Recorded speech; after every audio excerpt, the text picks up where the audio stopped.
ఉన్నాను, ఇంకోవైపు అధికారాన్ని వాడుకుంటున్న అవినాష్ రెడ్డి ఉన్నాడు. ఒకవైపు ధర్మం కోసం నిలబడ్డ నేనున్నాను, ఇంకోవైపు డబ్బుతో అధికారం పొందాలనుకుంటున్న అవినాష్ రెడ్డి ఉన్నాడు. ఎవరిని గెలిపిస్తారో నిర్ణేతలు మీరే. ఒక్కసారి ఆలోచన చేయండి. న్యాయం అన్నది గెలవాలి అంటే ప్రజలు దాని పక్షాన్ని నిలబడాలి. మీ భవిష్యత్తు బాగుండాలి అంటే కాంగ్రెస్ పార్టీ అధికారంలోకి రావాలి.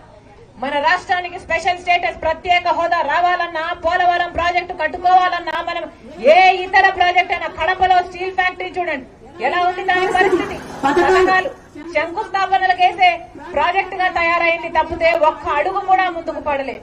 రాజశేఖర రెడ్డి గారు ఉండుంటే ఈ పాటికి కడప స్టీల్ ఫ్యాక్టరీ అయిపోయేది కదా? వాస్తవం కాదా?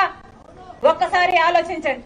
మన బిడ్డల భవిష్యత్తు బాగుండాలన్నా, మన రాష్ట్రం అభివృద్ధి చెందాలన్నా, ఈ హత్య రాజకీయాలకు స్వస్తి పలకాలన్నా జగనన్న గారిని, అవినాష్ రెడ్డి గారిని ఓడించాల్సిన అవసరం ఉంది.